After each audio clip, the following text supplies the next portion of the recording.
Today's episode is brought to you by moncierge. SoundCartel. The mental and physical load of working and managing a busy family life have increased markedly since COVID. More so if grief, loss or ill health are an added reality. But there's an award-winning entrepreneur who can assist with some of those stressors and give you the space and time to manage the others. From SoundCartel, I'm Nicole Goodman, and this is Business Essentials Daily.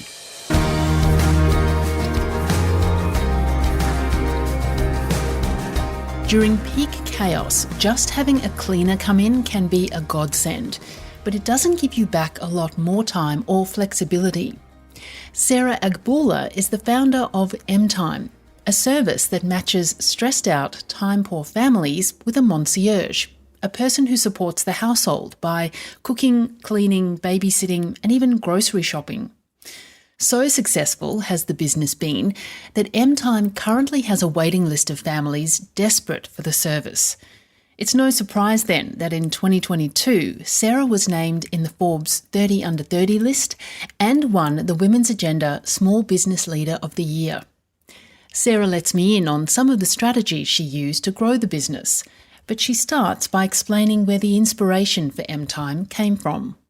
Well, it really comes from personal experience. When I was a teenager, my dad passed away quite suddenly, and it was a really difficult time for my family because my family is Nigerian, but I grew up and was living in Wagga at the time.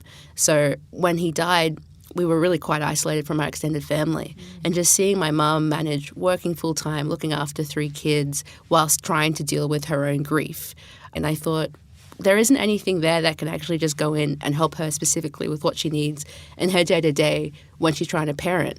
And so that struck me right up until I was doing my master's degree. And then I had the opportunity to actually create something. And then this was the problem I wanted to solve. I wanted to be there, that person to look after parents and even more broadly to look after families. Sarah, what does an ideal moncierge look like? So from people applying to work for you, what skills do they need? What can families expect when they come to you looking for support? Well, the main things we look for is actually lived experience. So if you've got at least 2 years' experience looking after a household, so that could even be your own, but it could also be professionally working as a housekeeper or in other facilities. And then 2 years of experience looking after kids. And again, we recognize that that could be looking after your extended family as well. And by doing that, we've actually been able to open up access to women who have been long-term unemployed, who may not have those formal skills on their resume, but they have been doing this, raising their own families for a long time. It actually only came about after we first put up our ads and we had so many women calling and saying, hey, I do this work all the time in my own home. I didn't realize these skills were valuable. Can I work with you? And absolutely they're valuable. Like this is what, especially since COVID, this is what families are really clamoring for. But we don't think about how valuable it is to run a household. You're basically a mini CEO. Absolutely. Absolutely. Some of the services that families could probably access at the moment is people doing one service. So whether it's cleaning the house or cooking perhaps or laundry, but you're offering an all-in-one, that moncierge service. What's the benefit of wrapping all of those services into one as opposed to broadening your reach perhaps and offering people that just do one of those? Yeah, so it was actually when we first started the business, how we tested it was we actually just made an Instagram account, posted, like we had some stock images of like a housekeeper and a babysitter, and we had separate roles. And then we started using Instagram to recruit people to test the service. And so we originally offered a package where you'd get a cleaner, a babysitter, and a big box of food. And we said, have this care package. And then we, as part of the deal of everyone who bought it, we gave them a discounted rate. We said, we want to have a meeting with you afterwards. So we were all over Melbourne, meeting with all these different people who had signed up for the service. And the feedback they gave us was that it actually became a whole other problem and a whole other mental load to manage those different people coming to your home. And they said that what they would actually prefer is just that one person who can switch between tasks just as they would as a parent. So that was a real light bulb moment for me because I thought, all right, so you need one person. You don't need them to do it perfectly. You just need someone who could kind of come in and be an extra set of hands for you. And then once we landed on that, that was when we saw all the growth and all the interest in the service as well. So it came from parents. Right, they were asking for it. Yeah. Amazing. There are a lot of similar businesses that might structure their staffing on a casual or contract basis, but you've chosen not to do this. Why? So we do hire people as casuals, but really important to us was always that people were going to be paid for their training and they were going to be gaining super and that they were going to be able to have a little bit of security. That decision ended up being the right choice, especially during COVID, because for a lot of our staff, because we'd hired them as employees and because they'd worked with us for quite a period of time, they're able to get JobKeeper. And the fact that we were able to maintain people through that was an absolute life-saving piece, especially now as we challenge through some of the labour shortages. To be able to maintain that group of people is really important.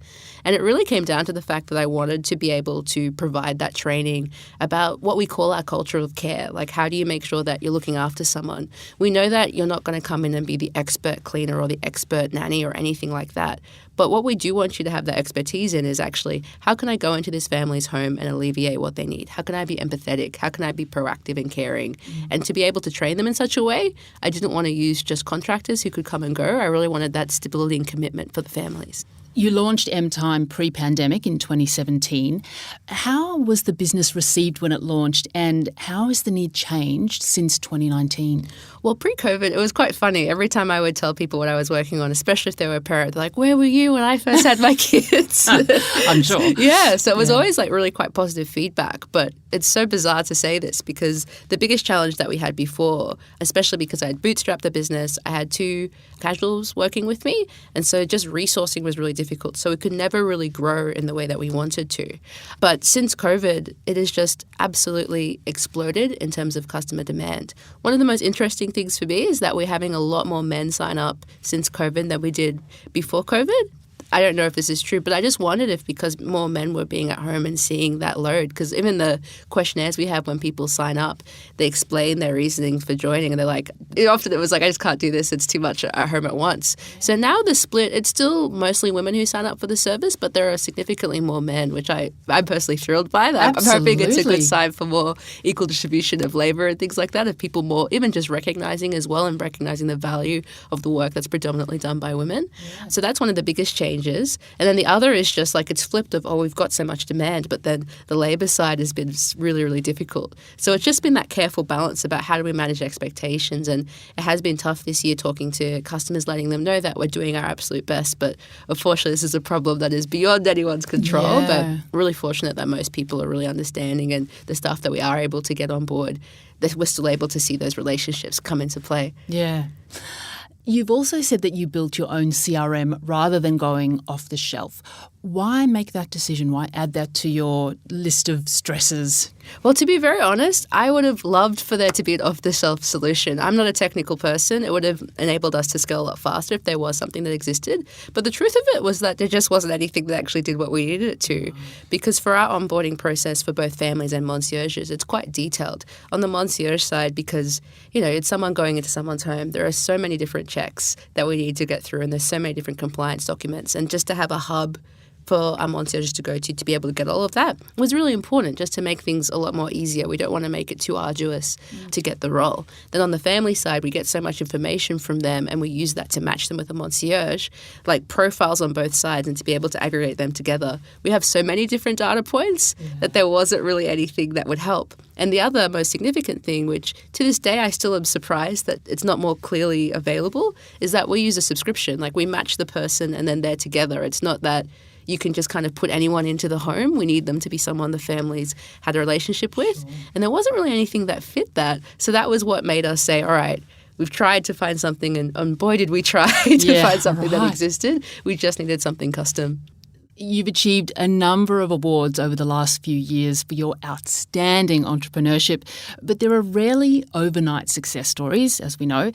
Is there a key lesson you can share, or a particular challenge you faced and managed to overcome? Yeah, I think by far the biggest thing for me, and it's a muscle I'm still working to build, is just being able to kind of separate what is a problem and what is my emotions. Sure. And so often that kind of clouds your judgment quite a bit. I find more often than not, what you need to do is probably pretty straightforward, but your thinking is so clouded. And there's been different instances. Like, I originally had a co-founder for the first year that I was doing mtime, but then she had some personal issues that meant she needed to move overseas. And that was an insurmountable problem to go through at the time. But in hindsight, if I think about it and what I ended up doing, the steps were actually really clear of what I needed to do. But it just, all the feelings around, oh gosh, how am I going to do this by myself? How am I going to find new people? That clouds your judgment and it really drains you. So at least I'm still a big advocate for feel the feelings, but at the very least know that that's not actually the problem at hand. That's right. That's right. Being such a core part of where the idea for mtime came from, how do your family feel about the success that you've had? Oh, my mum is my biggest supporter because I was 22 when I started mtime. And so to be kind of going against the grain and saying, I actually just want to start this and this is what inspired me for it and this is the reasons of why I want to go ahead. And she was very much like, I've never seen you so committed and dedicated towards something, so I think you just have to keep going. And then in each of those moments when there's so many ups and downs in business, and whenever I'm in those down moments, I'm having doubt or I'm worried, how am I going to solve this problem? She's always been the number one person to say, if you've got through this, you can get through that, and just kept pushing. She's really proud. Oh, that's so gorgeous. I love that. That's great. Finally, Sarah, what's next for you? What's next for mtime? Are you looking to scale the business? Yeah, so right now we're focused on just profitability within mtime. Just because of where the labour market is, our growth is almost, I don't want to say it's out of our heads, but it's a challenge which I think us and every other business is facing. So rather than keep chasing the more aggressive targets that we had for scaling, we're really focused on how can we make sure that the community that we've built can remain supported until we see the labour market change. So with that in mind, what's next for me is I've actually got a team in place that are going to be running mtime for the next year or two, and I'm actually starting a business studio called Hello Operator with two women I really, really admire. So I'm very excited about it. Wow, that is amazing. So what does that involve? What business is that? Yeah, so basically Hello Operator is going to act as a delivery partner for businesses or entrepreneurs who need help with the execution and operations part of their business. One of the things I found in mtime, especially before I raised capital, was a very desperate need to clone myself. Yes. I really wanted someone to come in and just either take over a whole part of the business or take a project and deliver it from start to finish, so I don't have to have that on my mind.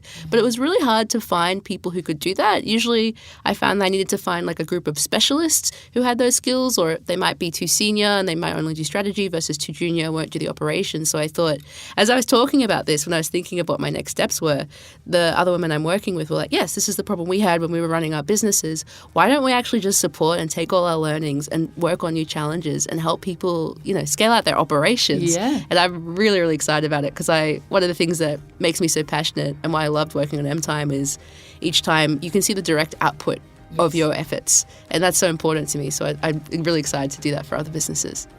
That was Sarah Agboola, founder of mtime.